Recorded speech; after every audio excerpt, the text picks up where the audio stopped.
Ladies and gentlemen, welcome back to the SoFlo Soccer Channel. My name is Matt, and Inter Miami are back in MLS action with insane and impressive style after they beat Montreal 4-1.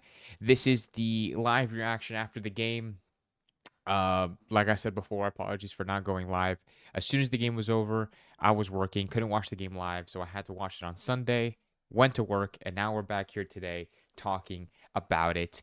Mondays is the new Fridays, guys. Monday is the new Fridays, and I'm very excited to talk about this game, talk about some other Inter Miami news with you guys, because there has been a lot that's been going on the last 48 to 72 hours in regards of Inter Miami, in regards of some certain transfers that but could be happening and could be taking place in the next couple of weeks. And we're gonna get to that first, because that is probably the topic of discussion today before we get into the actual game itself. But welcome in, everybody. Thank you for tuning into the SoFlo Soccer Channel. We do live streams like this all the time, before and after Inter Miami games. We do Inter Miami updates every week as well. And this month in general is going to be insanely busy because of all of the things that's essentially happening. This month, the game congestion this month is going to be absolutely ridiculous. We're going to be playing Saturday, Wednesday for the next 3 weeks. And so it's going to be intense. So make sure you guys are prepared for that. Subscribe, hit the notification bell so you don't miss a live stream. I actually posted a video about, I made a video. I posted it earlier today about this upcoming signing that could be happening. And that is Rodrigo De Paul could be making his way over to Inter Miami this summer. And it's crazy to think about. And in the beginning, when it first happened, I gave it no thought. I gave it absolutely zero thought. I'm like, oh, this would be cool. This would be exciting. This would be a lot of fun. But what really sold me on this was the fact that Fabrizio Romano was the one that tweeted it today, this morning at like 7 in the morning. He tweeted today confirming that there's actual talks between Inter Miami and Rodrigo De Paul.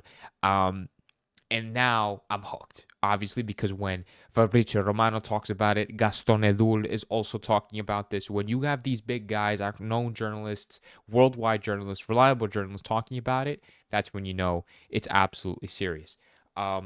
Welcome, everybody, in the chat. I see Dan's in here. Sir Okti is in here as well. And Nick Smith saying he's definitely coming. Just the matter of now or 2026. And that's something we're gonna get into as of right now. But first, let's read this. Fabrizio Romano did make a tweet earlier. The fact that Inter Miami and De Paul parties are talking and they're interested. It says more on Rodrigo De Paul and Inter Miami story revealed earlier today. Understand that Inter Miami want De Paul this summer, with talks ongoing with Atletico Madrid, as plan B would be to sign Rodrigo as a free agent in 2026. De Paul is keen on the move as reported. So De Paul is very interested in joining Inter Miami. Whether that's going to be this summer or next year, he's very interested in coming to Miami, which is insane. It's absolutely insane. De Paul being a 31 years old, El Motorcito, two-time Copa America winner, Finalissima winner, World Cup winner, an absolute stud for Atletico Madrid, an absolute stud for the national team. And now the possibility of him joining at 31 years old Inter Miami in the MLS is unreal. And it's something that I wasn't expecting for somebody so young and for somebody so good, honestly, for somebody so good. But this move just sounds amazing, and I'm very excited for it if it does happen. Let me know right now in the comments, do you think De Paul is coming? And if you do think he's coming, is it going to be now in the summertime or next year in 2026? I personally believe, as you guys tell me that in the comments now, I personally believe that Inter Miami are going to try their very best to bring him in this summer. Very best. Because it all makes sense now from from their deals that they've made this year so far, letting go of Campana, letting go of all these other big players like Julian Gressel. We let go of literally essentially every like backup, like Robert Taylor, like all these players that we've had in our squad. Um, we've let go. Like Matias Rojas, we let him go. Like we let all these guys go. And yes, we did bring in, like Fafa.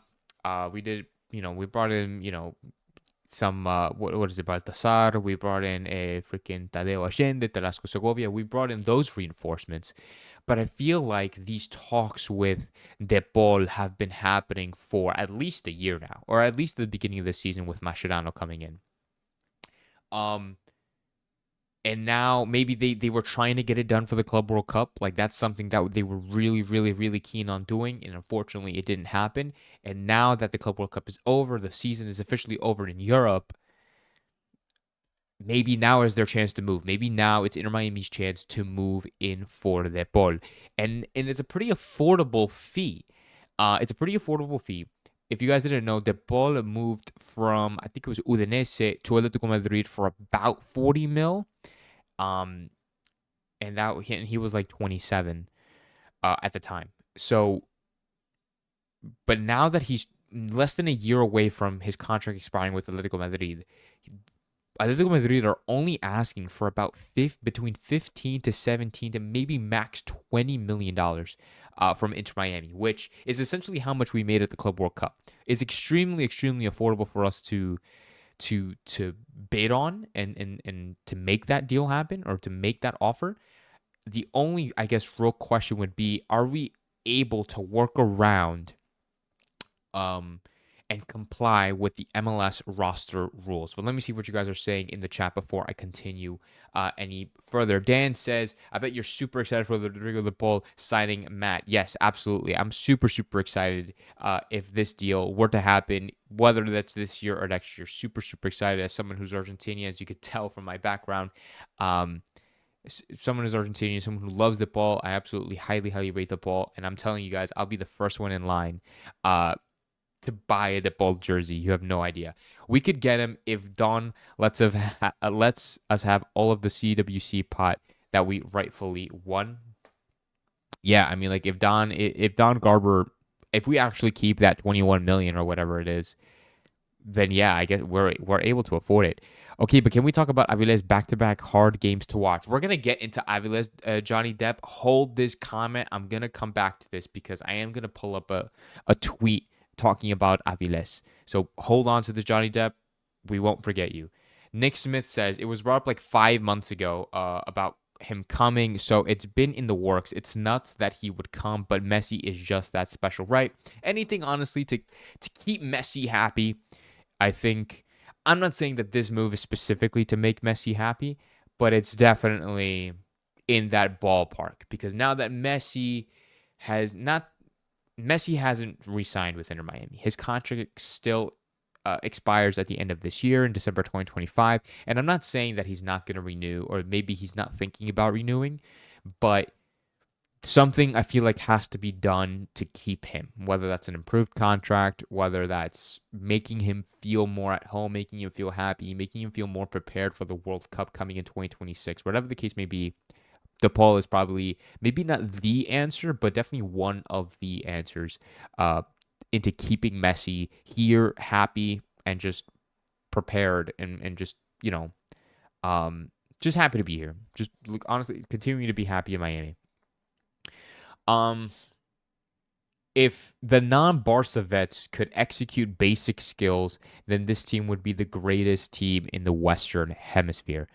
Let's see. There's reports that Atletico Madrid has decided not to extend Rodrigo. De Paul in the midfield, it'll be a game changer immediately. Oh, no, 1,000%.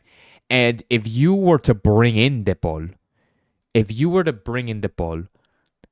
we have to either sell somebody, because I don't think we can keep De Paul and then keep the players we currently have. So we either have to sell somebody, let go of somebody, or somebody is just going to have to hit the bench, whether that's Redondo, whether that's Yannick Bright, whether that's Ben Kremaski, whether that's Telasco Segovia. somebody's going to have to hit the bench. And that is probably the one downside that we can get out of De Paul, because De Paul is a 31-year-old. He has years in him. He has at least another 4 years of playing professional football. And if he's that committed and he becomes one of our DPs down the line for the next 3 years, that's great for Miami. But that's bad for the younger players who are trying to get their minutes, trying to get a name for themselves, like Yannick Bright, like Redondo, who's trying to continue to improve his game, like Ben Kamaski, who's still trying to get minutes. Velasco Segovia is being played on wide positions. That's only the one downside, that the younger guys are going to be getting less minutes with Rodrigo De Paul at this club, because Rodrigo is going to be playing game in, game out, 1,000%. And now, do you bench Redondo? Do you bench Busi? Do you not play Benjas so often? Is Bright going to be, not, as quick, as soon as he comes back from injury, is he not going to be quickly implemented back into the team? We're going to have to see. These are questions that we have to be asking. Why stop there? Let's get Otamendi. Otamendi, honestly, is a great shout for us. It's very short term, though. It's a very short term option. But if he's cheap and he's if he's a four for us, and I think he can improve our defense. I think he will improve our defense if we do bring him in, and that would just make Messi even more happy. Vamos in Miami on X says sell Segovia. Selling Segovia, I think, is a huge stretch, because we literally just signed him at the beginning of this season. So selling him in less than a season, I think would be insane. I think that'd be pretty crazy to go by, unless somebody comes in. I don't know. Unless somebody comes in with a crazy offer, some European team that comes in with a crazy offer, which I highly doubt, because Segovia has not really had that impact where he could be attracting the attention to big European clubs, maybe to smaller European clubs, but I don't know. I do not know. Where was I going with that? Oh yes, we're gonna go back to Johnny Depp's comment about Toto Aviles in just a second. As soon as we finish the comments here, we're gonna talk about Toto Aviles for a second. De Paul would instantly be the best midfielder. 1,000%. De Paul would be the best midfielder in the MLS. Period. He would be an incredible help with Leagues Cup. He would be an incredible help this month if we were able to get him this month, with the game congestion and all that. But he would be an insane asset to this team for next month and for Leagues Cup and for the rest of the season, and potentially winning and fulfilling our goals to win the MLS Cup. 1,000%. Onis is saying to bench Suarez and play striker or play Ashende as the striker position. Busi and De Paul would be the best duo, says Vamos. Inter Miami just got here. Hello, everyone. What's up, Hernan? Welcome back to the streams. Why are we playing? Okay, so Obando, we're going to see Obando. We're 1,000% going to be seeing Obando this month, because with all due respect to Suarez, you guys know how much I love Suarez. I've been giving Suarez a lot of praise and positive talks as of late.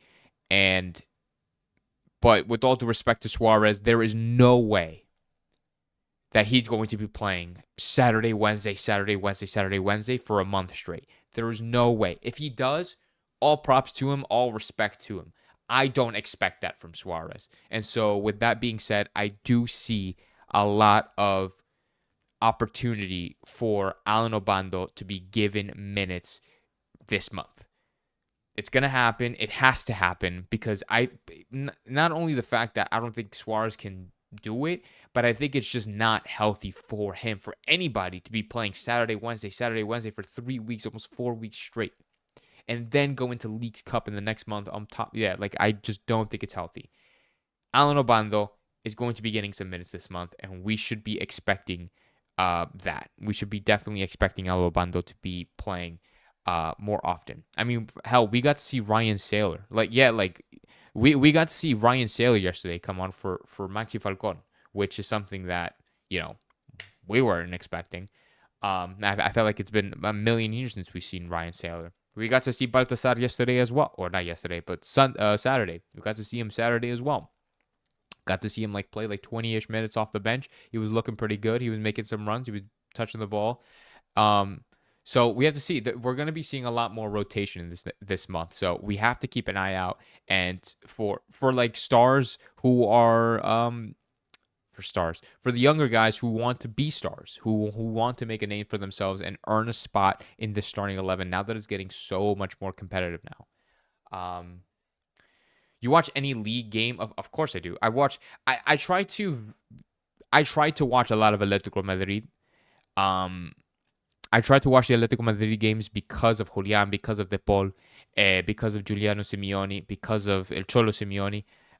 Because there's just so many Argentinians on that team, and I would try to watch as many league games as possible. I was following them throughout the Club World Cup campaign. It's just unfortunate that they couldn't get through. But at the end of the day, it was just typical Atletico Madrid, right? I'm going to the game Wednesday. I hope everyone travels. Oh, that's awesome, dude. Let us know because we're gonna. Well, I honestly I won't be able to do a post game reaction on Wednesday, either, because I work and I close that day. So that reaction live stream will be happening on Thursday. But definitely let us know if you come around on Thursday for that post game reaction.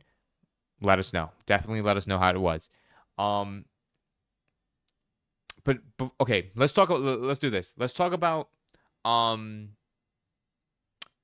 to wrap up the De Paul talk, to wrap up the Rodrigo De Paul talk, I think it's exciting that he wants to come, that he can come, whether it's this summer or next year. I think regardless, I think it'll be amazing having him here. I really hope it happens now because I really want to see him in person, because I won't be going to the games next year, as a season ticket member at least. I'll probably go to a handful.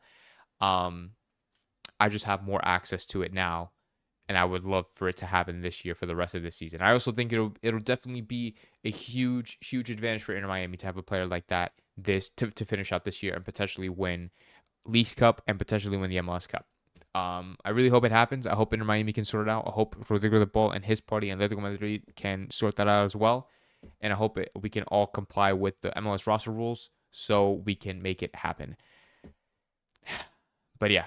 But moving on. Let's move on, because this is just an ongoing story. This is an ongoing thing that's happening. And so I'm just excited that it's a thing. I do want to talk about, however, Johnny Depp's earlier comment. And if he's still in here, I would like to hear you. I would like to see you comment on this as well. Johnny Depp said this earlier, saying, okay, but can we talk about Aviles back-to-back hard-to-watch games? Now, I do want to pull up this one tweet that, shout out to Danny Solana. I'm probably going to ask him to come on in the next live stream talking about it. But he made this tweet. I just saw it before stream, probably 30 minutes before stream. And he says this about Toto Aviles. He says, here, let me zoom it in for you guys so you can better see it. But he says, Inter Miami has a golden opportunity this transfer window to make a tough but necessary decision to move on from Tomás Toto Aviles. Toto was brought in with the high hopes as a U22 initiative signing, but the reality is that he hasn't lived up to expectations. His inconsistency in the backline has cost the team in crucial moments, and with the high stakes of the second half of the season, there's no room for trial and error. If the club truly wants to compete for every trophy in MLS, in Leagues Cup, and beyond, they need contributors who are reliable week in and week out. Inter Miami can't afford to gamble on form anymore. With reports heating up about the potential signing of Rodrigo De Paul, this could be the moment to open up that U22 slot and bring in a young, hungry player who can actually help this team win now. Hard decisions build champions. This isn't personal. It's about building a title contender. Now, huge shout out and huge props to Danny Solana. He's been on the channel before. He's talked and gave us his opinions before. He's a very informative. He's a very passionate person. I love this guy. In this tweet, I would like to know what you guys think about Toto Aviles and if you agree with Solana in this tweet. Does Inter Miami need to move on from Toto Aviles? Is he too inconsistent? Is he not reliable enough? Has he not shown his, I guess, true potential or true ability while playing for Inter Miami as of late? And according to Johnny Depp, back-to-back games where it's been hard to watch for Aviles. In my opinion, I think you can give him the blame or put blame on him for not really paying attention to when Messi backpass it. Yes, the back pass was questionable, but we also have to put blame on the defense for not being able to communicate with each other on that end. That is just one of the reasons, right? That is just one bad thing about what happened in the game against Montreal on Saturday. But is Toto Aviles done at Inter Miami? Is his career finished at Inter Miami? Should the club move on from him? I'm not sure. I'm not sure because it's like we just haven't really found that guy yet. We thought Maxi Falcon could be that guy, and he has been. I'm not like he hasn't been a terrible player at all. Maxi Falcon has been more consistent than Toto Aviles ever was. But then it's without Maxi Falcon, without Noah Allen, who is injured now for the next couple of weeks, without Martinez, or he's primarily probably going to be playing left back. We have Ryan Saylor, we have Israel Boatwright, and we have Tyler Hall, who, with all due respect to them, they're just young guys. You can't put that pressure on them to be consistent week in and week out, right? So he's saying, Daniel Solana is saying, invest in a U22 player who shows that eagerness, who shows that aggression, who shows that hunger to come into this team and really take it, honestly, for lack of a better phrase, to take it by the balls and make it, and really, really show that he belongs. Let me see what you guys are saying because I see a bunch of comments here. Let's see. Hernan says, Aviles is okay, but he obviously fouls too much. We do need him now. There's nobody else available. Letting Toto go before Lujan is a wild take. I agree. I agree on that for sure. That is funny. He's 21. That's young as fuck for a defender. Absolutely. Rocco is the back line. Rocco to the back line. Here we go, says Unlucky. So what? Keep 3 short center backs? The fuck? Yes. 65% yes, he has potential, but is not consistent. Right. The consistency is the issue. The potential, I don't think, is the issue. It's the consistency. He's not being consistent now, and he hasn't been consistent. Last year, he tried his best. I remember in the beginning of the season, when he has been given the opportunities, he was playing in decent form sometimes. It just wasn't every single game. It definitely is an improvement from last season, 1,000%. And there is a lot of, what's the word I'm looking for? Frustration, maybe. Maybe there's a lot of disappointment because a lot of people expected more from Aviles, but because he's, especially me, because he is the youngest center back, or the most expensive center back that Inter Miami has ever signed, and the most expensive center back in league history, you have to kind of put that pressure on him. Because it's like, that's what you get for being the most expensive center back in MLS history, and you're not performing good. You are going to raise some questions. I understand that he's like 21, and it's extremely, extremely, extremely young. I don't know. Do we give him time? Would you guys give him time? Would you guys want to sell on him? I personally don't know. I don't think the take is crazy. I think it's a good take because it definitely calls out on Aviles, on his inconsistencies and things like that. But at the same time, he is only 21.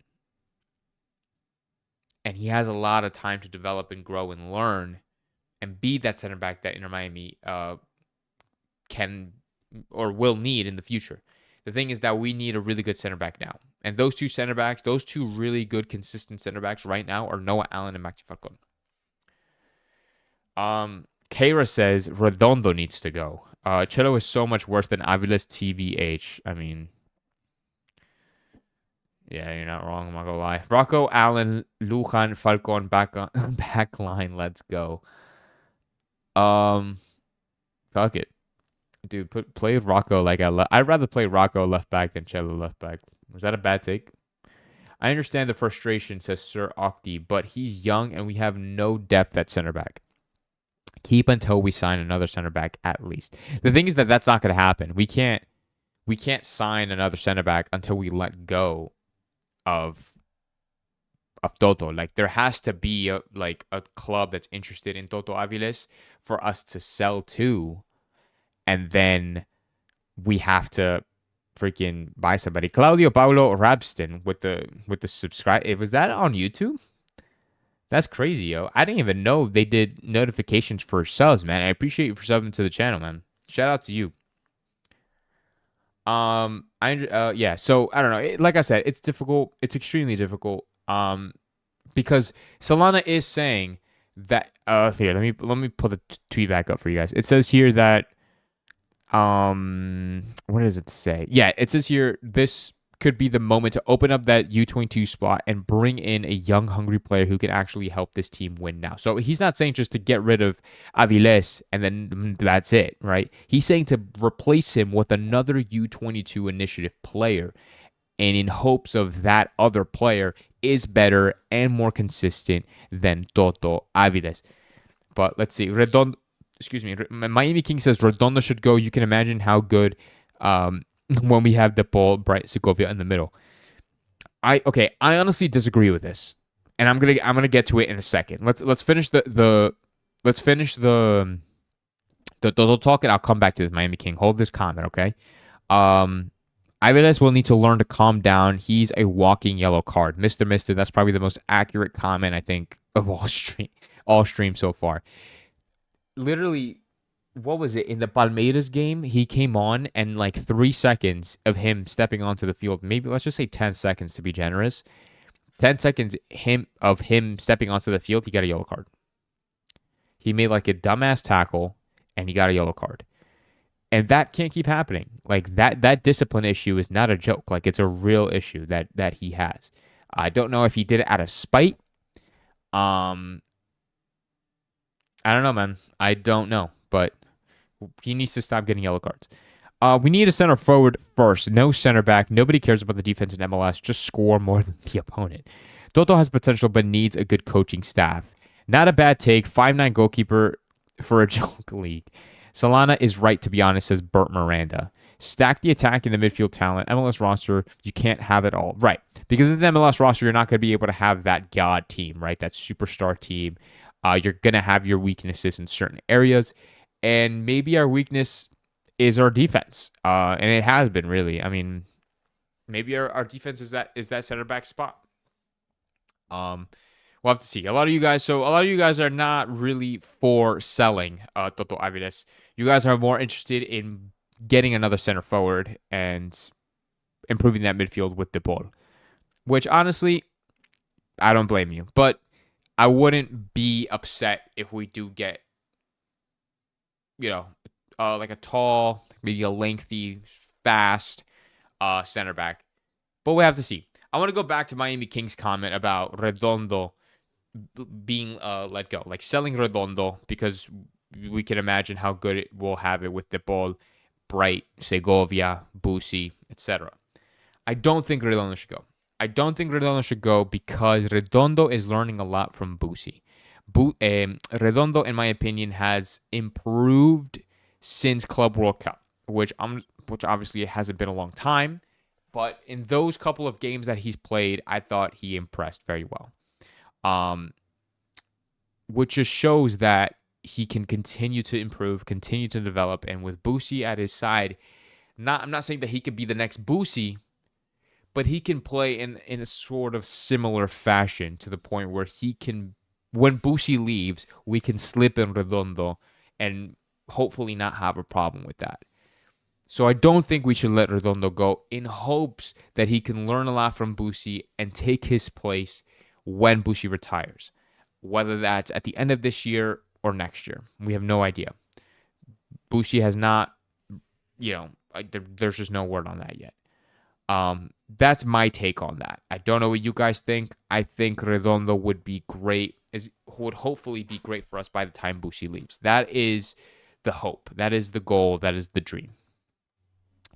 And like when you bring in Rodrigo De Paul, you would pair him with Bushi. You would pair him with Redondo. You would pair him with Bright, with Segovia. Like you're gonna pair him with these players. You're gonna work that midfield around De Paul, and so it's kind of just whoever fits. Whoever fits. Let's see. We still have David Ruiz too. They just re-signed him. Yeah, we still have David Ruiz. He's coming back from that injury. I don't know if we should be seeing him at some point this month, 1,000%. Don't know if we're going to be seeing Bright. We should be seeing Bright maybe come back at some point this month as well. And Noah Allen is still, we're unsure about that. Let me get a sip of water before we continue because my throat is like really dry.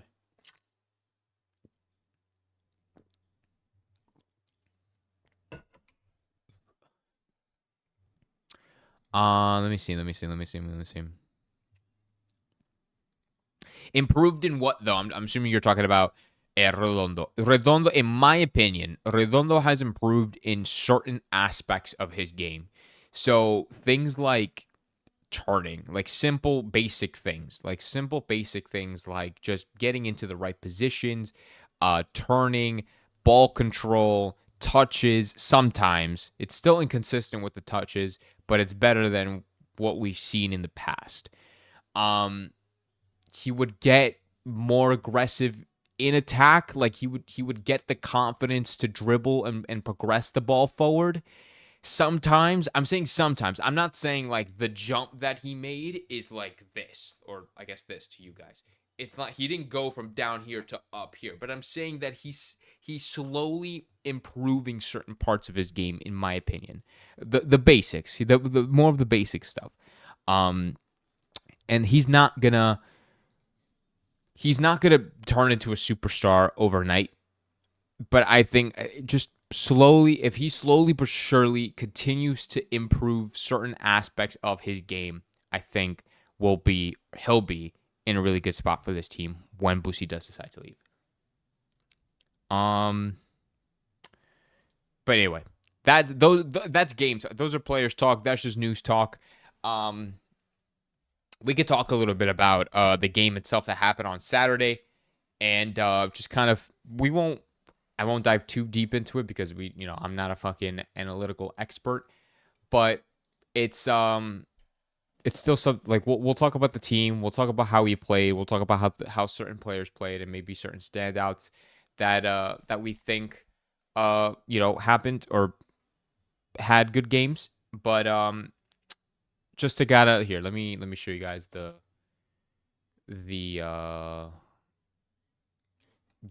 get into the starting lineup, and then we'll get into all that thing. But here, let me show you guys this. 4-1, Inter Miami beat Montreal, the worst team in the East, probably the worst team in the MLS this season. 4-1 on Saturday with 2 goals from Messi, a golazo from Telasco Segovia, and a goal from Ascende. And they scored, and Montreal scored off of a Messi back pass and a questionable communication from the defense. They scored in the second minute.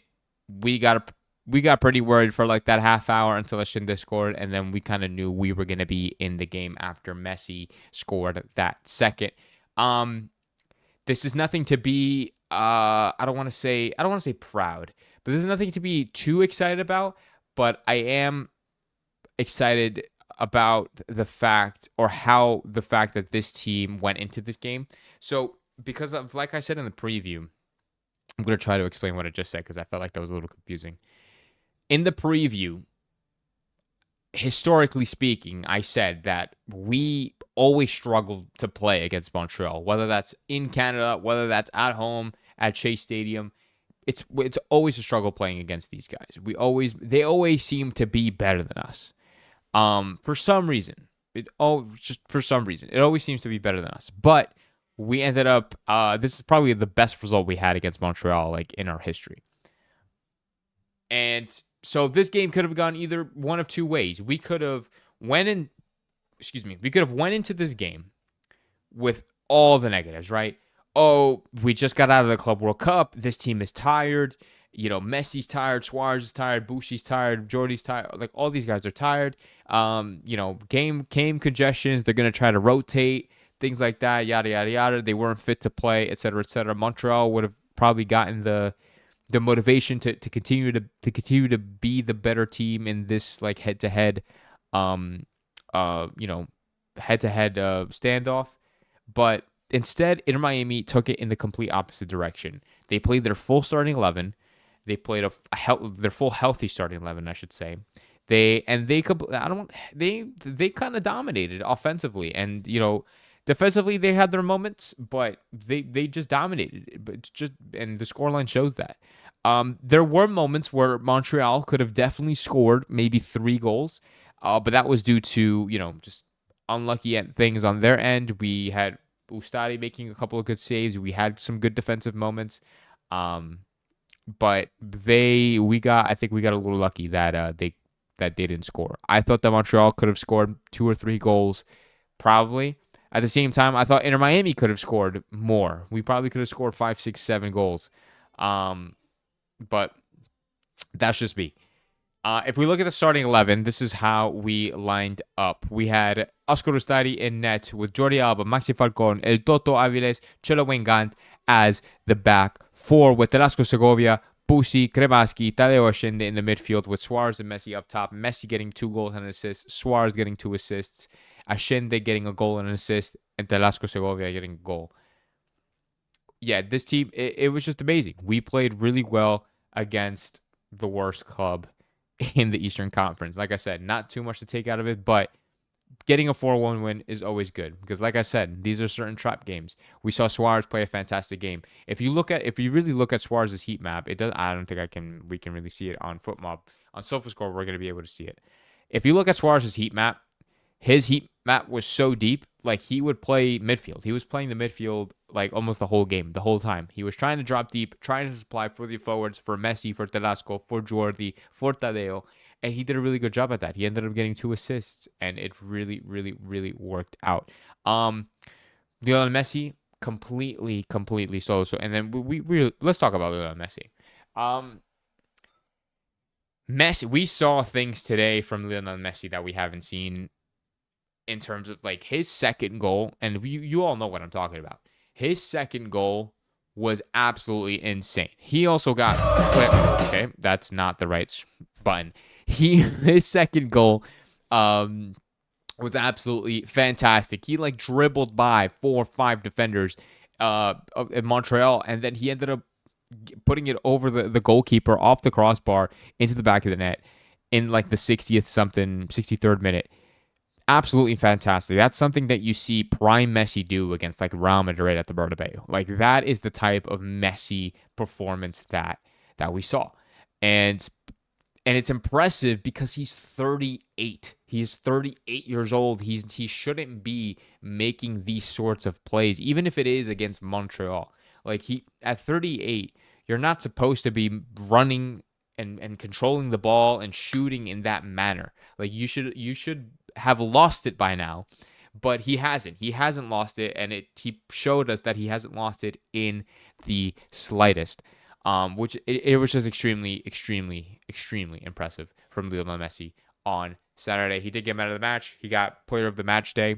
And yeah, he's just the fucking GOAT. And there's really nothing else. There's nothing really more to that. For the midfield, I thought Ashende. I want to talk about Ashende because I think Ashende is a fantastic player. Ashende, he got a goal and assist, which is fantastic. It was absolutely fantastic. I swear he could have got a hat trick today. Like, there were times where Ashende was in front of goal. I want to see if it shows it here. He had I think these 2 moments that he had inside the box here, I thought those were essentially guaranteed goals. I think one of them hit the crossbar. I think the other one was saved or blocked. Like, Tadeo Ashende, if he can be more clinical in front of goal, he could easily get a fucking brace every other game, man. And that's me being a little bit dramatic, but he definitely could have got a hat trick today. 1,000%. 1,000%. He just has to, I think, work on that technique a little bit more, just like a little bit more to be more clinical in front of net. Because if he was able to put those three chances, he had like three one-on-ones, like or two or three one-on-ones. That if he would have put all three of them away, bang, like hat trick, Tadeo Ashende, player of the match week. 1,000%. So I like Ashende. I like his game. He just has to make that slight tweak, and he could be like a world-class freaking player. Telasco Segovia, in my opinion, he just had that banger of a goal. Like he had that banger of a goal in what I thought was probably the best moment that Telasco Segovia had in a while. Um, and I'm really happy for him. I'm really happy. He really deserved that goal. Hopefully that gives him a lot more confidence. And he needs to start, going back on that uptick when it comes to his form, when it comes to his performances. Not saying that he's been performing bad recently, but I think we all kind of expect a little bit more from Tarasco Segovia because of his international experience, because of his European experience, and because of the type of player he is, a very technical player, a very gifted player, and we all kind of expect him to do a little bit more. But let me see, before I move on, let me see what you guys are saying. Let's see here. Let's get into the comments, see what you guys are saying.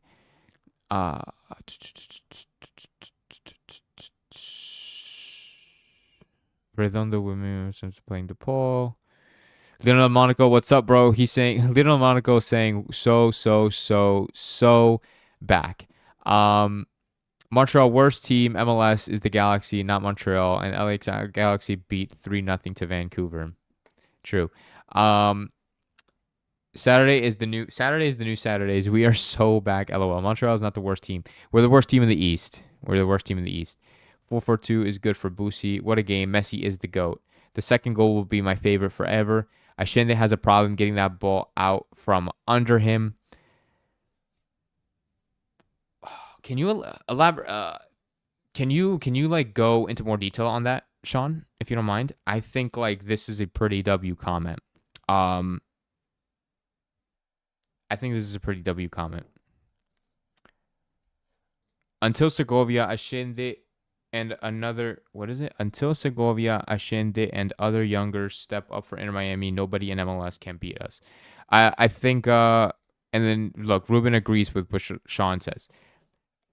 I think Ashende is a fantastic player. And then if he can make those slight tweaks to his game, it'll just make him that much better of a player, and he can really steal. He can really steal the show. Like I said, with the finishing or like his composure in front of net. You saying that the ball from under him, so I'm assuming that's just like ball control. Making runs. Oh, look, you just put it right here. Ashende runs with the ball under him, not in front of him. Every shot he takes is from behind him. Exact.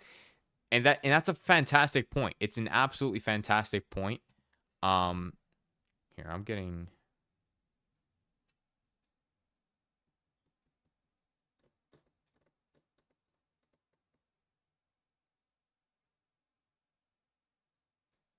Anyway, it's an absolutely fantastic point. And if he can continue, like I said, to make those improvements, he's going to be that much better of a player. So glad that we're on the same page with that. Benja Kermaski started. They gave him a 6.6. I mean, I don't know. I don't really want to put anything really negative on Benja. He came out in the 72nd minute for Redondo.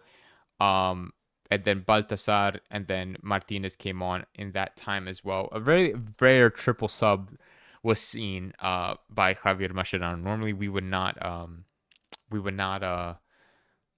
excuse me, another burp. Normally we would not see something like that from Mascherano, making a triple sub at that time. But yeah, so Telasco, Kremaski, and who was it? And Aviles all came out in the 73rd minute or 72nd minute. In terms of the defense, I thought the defense could have been better. I liked the runs that Jordi Alba was making forward. I really thought like his dummy, like it really distracted the Montreal defenders when it came to like marking. I felt like in general, like the way we played, like we really, really distracted and confused the Montreal defenders in their marking assignments. Because like when Suarez would drop deep, sometime, and then like Jordi Alba would like push forward and then like try to go in narrowly, they would get all confused and wouldn't know who to mark and like where to go and what spaces they would go. And then as soon as they would bite, we would try to get in behind. So we did very, very, very well when it came to that. Um, I thought that. Let me see. I thought here. Let me go to. I want to talk about Fafa, and I think I'm starting to understand like why Fafa isn't playing as much anymore, because I think we would always talk about on this channel like, oh, like Fafa, he should be getting more minutes. I think he would be more, more of an important piece to this team. But I feel like I kind of understand why he's not getting minutes now. I feel like every time that he touches the field, it's not like I don't know if it's a him thing, I don't know if it's a team thing, but I feel like he doesn't really contribute to the team. Like he doesn't really do much. Yeah, he only played like what, 5 minutes or 10 minutes, maybe 7 minutes of regular time plus the stoppage time. But I feel like he doesn't really do anything. Like he doesn't really contribute. I know at the Club World Cup he had that stinker in front of net, where he took that bad touch which could have won Inter Miami the game. But I don't think it's about that. I don't know. I feel like Fafa could be. I don't know. I feel like Mascherano maybe doesn't have as much trust in Fafa as maybe he once used to, because he was the one that brought him in. Like Fafa is on this team because of Mascherano and because of the board. So clearly there's something about Fafa because that Mascherano doesn't like, that maybe the team doesn't like, that he's not really getting involved in these plays. I don't know. So I don't know. We'll have to see. I mean, like that. I hope that's not the case because I want Fafa to be a good player. I really want. I highly rate Fafa. I think he's a good player, an experienced player, a quick player. He can be clinical if when he wants. But I don't know. I mean, like maybe there's just maybe there's just something about him that we don't see, that Mascherano sees and everybody else sees. Over there, we got to, like I said, we got to see Ryan Saylor play for the last couple of minutes. We got to see Baltasar play. We got to see Martinez play. And I thought, like I said, I thought Baltasar looked pretty good off the bench. I think, he making a couple of runs. He looked like pretty active. He looked very fit. He just looked like he was ready for. He looked like he was ready for the game. And so hopefully we'll probably see more playing time coming from Baltasar Rodriguez this month because of the game congestions, schedule congestion, squad rotations. We're probably going to be seeing more of Baltasar coming this month. But overall, I think it was a solid game, right? Like I said, this is where those players who don't get a lot of playing time, this is where they're going to be looked at the most, because it's going to be in these moments when the team is struggling, when the starting players are not I don't want to say not fit, but when they're tired because of so much match, or they're getting so many minutes, they're playing so many minutes, and they have to look to the subs to kind of take over.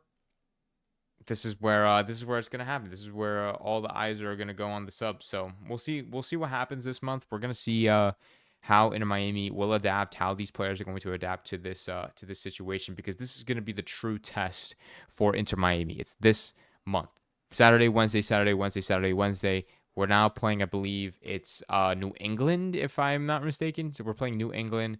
Yes, we're playing New England, July 9th. That's Wednesday. That's literally on Wednesday. It's away from home. And currently I think New England are not, they're doing 11th. They're not really that bad. They do have a couple of games in hand, but it's definitely a team that we should be beating. Let's take a look at the rest of the schedule here.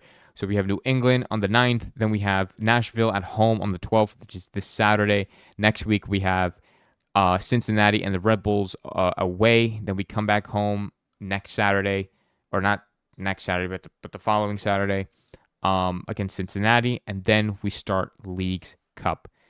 All home games, by the way. These are going to be all home games. So, and also back to back to back to back. It's going to be tough. It's going to be tough, and it's going to be a true test for Inter Miami. Let's take a look at the comments one more time before we wrap things up. And then we'll come back tomorrow for a preview for the New England game. Let's see. I don't know why Montreal man marked us again. It didn't work the first time. Yeah, that's what I'm saying. Like they got really confused. OBS. Okay, I think we're back. Sorry, it like buffered a little bit. I think that was my internet. So we'll try to wrap this up before I get cut out. Yeah. So they realized the man marking, and we tried to counter that with how we played, and I think it worked out pretty well. Ashinda scores 1 out of 3 clear-cut chances. Fafa needs more minutes. Here's our best header. Sir Fafa, all he does is score bangers off the bench. Boosie has a rough game when he loses possession. That's true. I think he I think Boosie. I hate talking bad on these guys, man, because these are literally like icons. But Boosie, when he loses possession, he tends to kind of give up on the recovery. And while it makes sense for somebody his age, I think, we can't really be having that, I'd rather just that not happen. So, I mean, I don't know what's going on with Boosie. Maybe it's like a fitness thing. To be fair, like he rarely gets any rest. So maybe it's time for him to maybe hit the bench for a game or two. Not because of bad performances, because maybe he really, really deserves a rest and to just kind of recover for more than a week. Maybe we'll see him being benched on Wednesday. I don't know. And we'll see. That's something that we'll talk about tomorrow.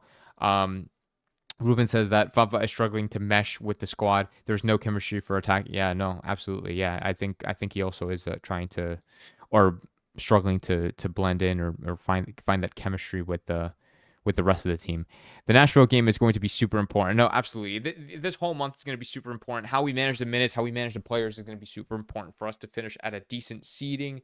We still have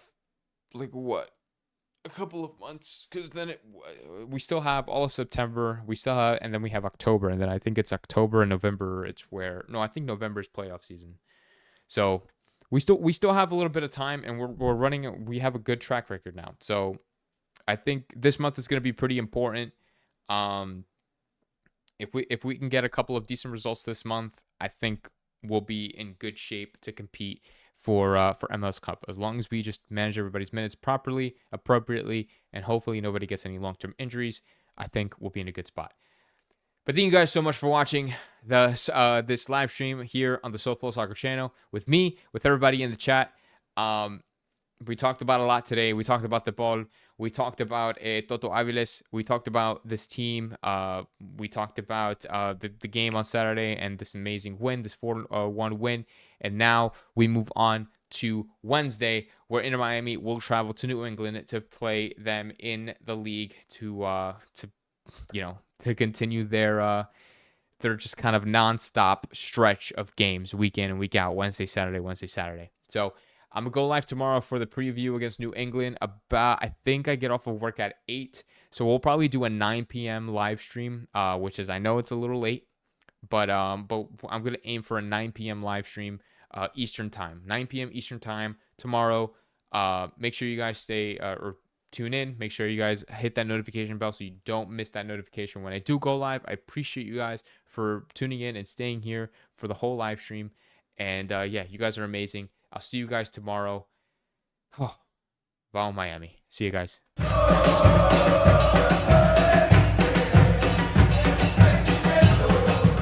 ¿Qué mira, bobo? Anda para allá, bobo.